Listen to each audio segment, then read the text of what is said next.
Hello, and welcome to the March 2022 IASB Update Podcast. My name is Nili, Shah, and I am the Executive Technical Director at the IASB. I am joined by Andreas Barckow, as everyone knows, the Chair of the IASB.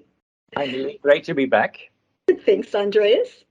And we've had, Andreas, a very productive set of IASB meetings this past week from the 22nd to the 24th of March.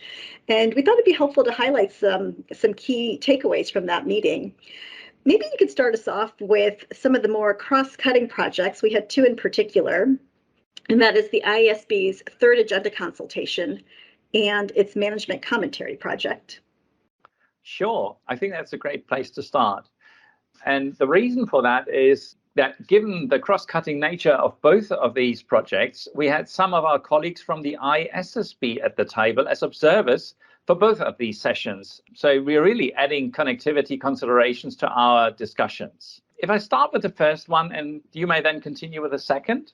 So on the third agenda consultation, we continued developing our strategic plan by discussing possible projects we could start in the next 5 years.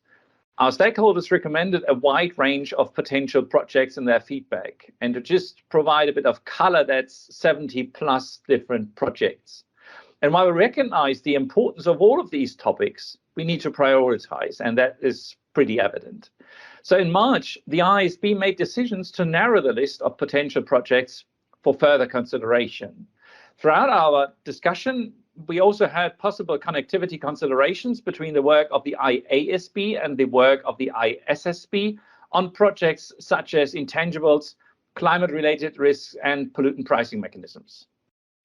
You know, Andreas, I have to say I was pleasantly surprised not only with the feedback that we received from our stakeholders, but also with the board discussions. I mean, you had mentioned we had some 70 plus recommendations from our stakeholders in the comment letters. But what became evident as the staff went through its technical analysis is that there were consistent themes bubbling up as the most likely candidates for further consideration. And those projects, you'd already named a few: intangibles, climate-related risks, and pollutant pricing mechanisms. But 4 other ones are cryptocurrencies, going concern disclosures, operating segments, and statement of cash flows. So I think even though it's really quite difficult to prioritize, because it does mean saying no to some stakeholders, it was reassuring to know that there really is a consensus coming around here. And as a next step, when the staff comes back to the board in April, we will be making a recommendation about what subset of those projects to actually add to the board's work plan for 2022 to 2026. Absolutely. And then obviously the hard work will fall on our shoulders because we need to shortlist a shortlist, right? But first things first. So if I then continue with the other project that you referenced as cross-cutting that we had in March, which is management commentary. This project seeks to update our guidance on management commentary to incorporate innovations and address gaps in reporting, such as around companies' long-term prospects, including information about intangible resources and relationships and sustainability matters. In March, the IASB started discussing feedback on its disclosure draft.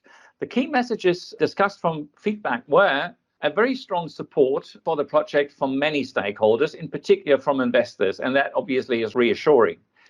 The need for connectivity with the work of the IASB, there you go, and that we enable connectivity, or to enable connectivity, I should say. Many stakeholders suggested that the project is paused while the IASB developments are taking place. In April, the staff will present feedback on other aspects of the IASB's proposal, and it then expects to ask the IASB about a path forward on the project, considering the feedback and the work of the ISSB. That path forward still needs to be discussed, but we've said in other places this project is a good candidate for a possible joint project between the two boards. So a long road ahead of us still, but let's move on to everyone's favorite topic, or maybe I should say, Andreas, one of your favorite topics, financial instruments. In March, the IASB discussed 2 specific FI projects. One is the post-implementation review on the classification and measurement requirements in IFRS 9, and the other is its project on financial instruments with characteristics of equity. Starting with the post-implementation review, or PIR for short, the IASB began discussing the feedback that it received on its request for information, whose comment period ended in January. And just as a reminder, many people are probably aware that when IFRS 9 was developed, it was developed in 3 phases, one being classification and measurement, the other being expected credit losses, and the third being hedge accounting requirements. So the PIR is following that path, and right now we're just focusing on classification and measurement requirements. And the overall message that was discussed at the board table and came through from the comment letters is that in general, classification and measurement requirements in the standard are working as intended. Having said that, though, there are some specific topics that the board will need to address in the coming months, including the assessment of contractual cash flows, including for financial assets with sustainability-linked features and contractually linked instruments, the business model assessment, equity instruments and other comprehensive income, modifications to contractual cash flows, and amortized cost and the effective interest method. So certainly things that sound interesting. Probably I should not add the overall consideration in saying that the feedback was really that people seem to be happy with how the standard is working, and that's notwithstanding the subjects that you just mentioned that we certainly will be looking into. Shall I then take on to the other financial instruments project, which is financial instruments with characteristics of equity, or FICE? Our staff brought the project to the board, which aims to address a variety of practice issues with applying IAS 32, which is our presentation standard for financial instruments. This month, the IASB discussed the topic of reclassification of issued financial instruments. Questions have arisen on whether IAS 32 permits or requires reclassification after initial recognition when the substance of the contractual terms changes without a modification to the contract. So nothing happens to the contract per se, there is no change in certain conditions, but something outside changes. For instance, when the company issues a derivative that is settled in its own equity instruments and the functional currency of the company changes, this affects whether the fixed condition in IAS 32 is met, even though the actual terms of the contract have not been modified. IAS 32 does not have general requirements for reclassifying financial liabilities and equity instruments. The board did not make any decisions this month, but the discussion suggested that several board members were leaning towards an approach that would require reclassification in some cases. Staff will provide further analysis to enable a future board decision, so stay tuned. Thanks, Andreas. So why don't we move on to some of our other technical projects? Let's start with primary financial statements. I think many of our listeners will remember that in the past we've talked about how there are 3 key aspects to primary financial statements. And in the March meeting, the board progressed on 2 of those key aspects. The first relates to the aspects of the project to improve the structure and comparability of the statement of profit or loss through requirements for subtotals. Now, you might recall that the exposure draft for the primary financial statements project proposed a general model for subtotals, as well as separate proposals for some companies, such as banks. And under these separate proposals, some income and expenses that would be classified in the investing or financing categories under the general model would instead be classified in the operating section of the statement of profit or loss. In March, the IASB discussed the structure of the statement of profit or loss for these types of companies, so banks and investing companies. And in response to feedback, the IASB decided to provide clarification to help companies assess if their main business activities are investing or providing financing to customers, and to clarify that when there has been a change to this assessment, the change is applied prospectively and disclosed in the notes to the financial statements. So that is, as I said, one aspect of this PFS project on subtotals. The other key aspect that was advanced in the March meetings relates to the portions of the PFS project on management performance measures, or measures that are sort of akin to non-GAAP measures. And in March, the IASB confirmed that management performance measures will be disclosed in a single note to the financial statements.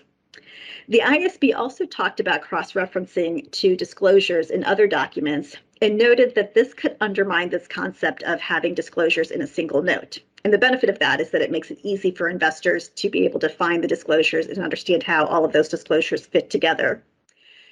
So the IASB had talked about whether there was a need to prohibit cross-referencing, but it decided that this was not necessary because general practice is to cross-reference only when it is specifically permitted by an IFRS accounting standard. That was an interesting discussion, and I could only encourage our listeners, if they do have an interest in the project, go back and listen to the discussion. I think it was really informative. Shall I update our listeners on business combinations under common control? Mm-hmm. This month, we had basically one question that was devoted to the objective and the scope of the business combinations under common control project. And whilst we tentatively decided to update the project's objective to reflect the stage of the project and to emphasize that in developing reporting requirements, the IASB is considering the needs of users of the receiving entity's financial statements, we also decided that we will not enlarge the scope of the project. So let me give you an example. Let's assume subsidiary A and B are both under common control of the parent company. This project will look at the accounting of subsidiary A's financial statements of the transfer of a business from subsidiary B to its sister subsidiary A.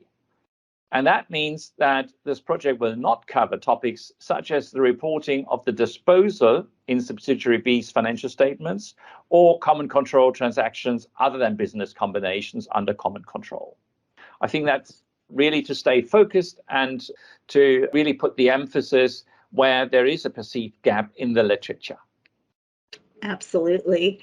Moving on to our extractive activities project. Some of you might remember this is a research project, so it's still in the early stages. We haven't had any consultation documents on this project in recent years. But at this meeting, the IASB agreed on a project plan for the extractives project, which is looking at whether to develop requirements or guidance to improve disclosure for a company's exploration and evaluation expenditures and activities. In addition to exploring whether to remove the temporary status of IFRS 6, which is the IASB's accounting standard on exploration for and evaluation of mineral resources. Consistent with the project plan, the next step is for the staff to engage in further research and outreach and return to the IASB with more discussion in coming months. So stay tuned. Excellent.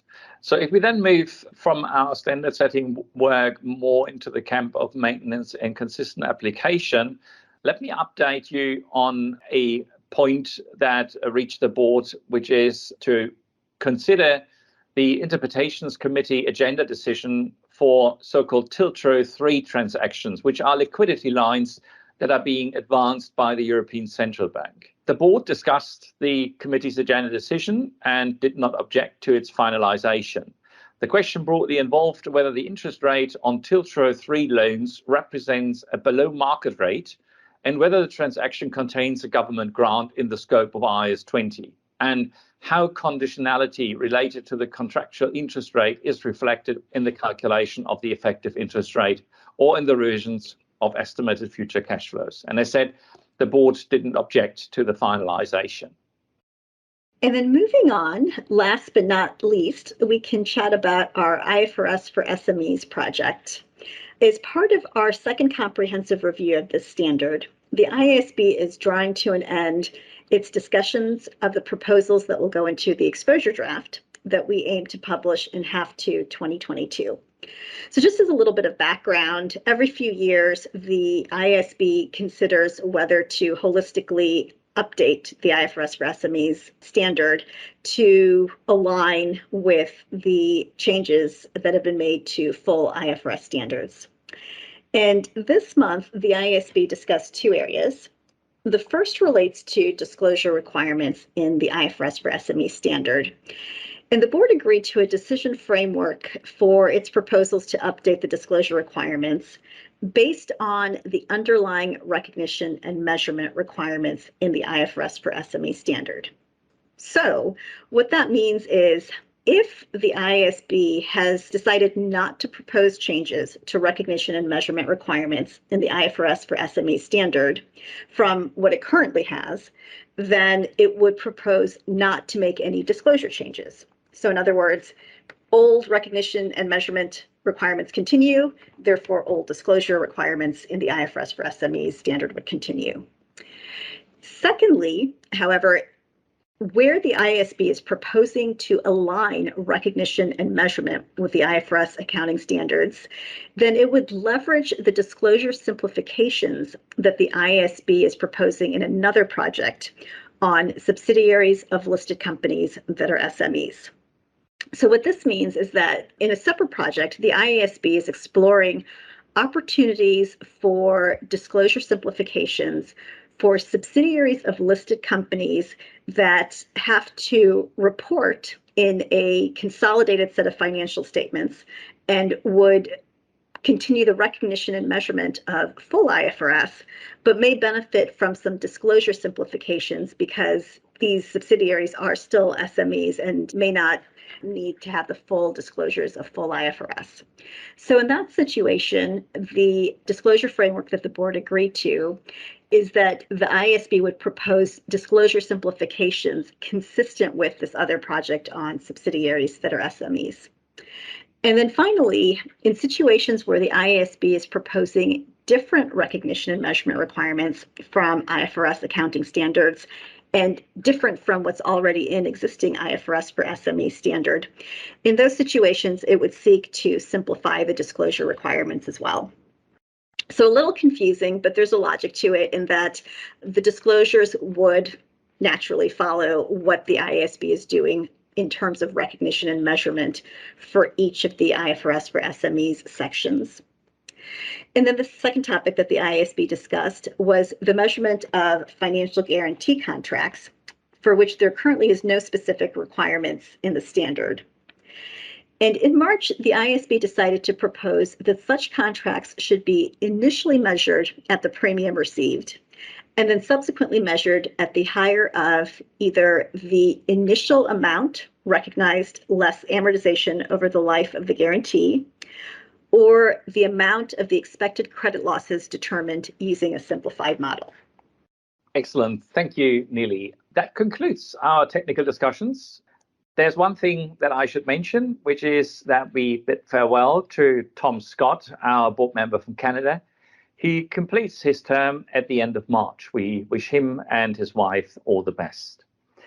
Looking to the future, we wanted to inform you that the IFRS Foundation Conference will be held on the 23rd and 24th of June here in London. And the conference will be in a hybrid meeting format, so you can register now, and hopefully we see you either in person or remotely. You can also catch up on previous episodes of this and the IFRS Interpretations Committee on our website, as well as our YouTube channel and Spotify. If you like this podcast, please do take some time to rate, review, and subscribe on your preferred podcast player. And remember to tune in next month. Thanks, Nili.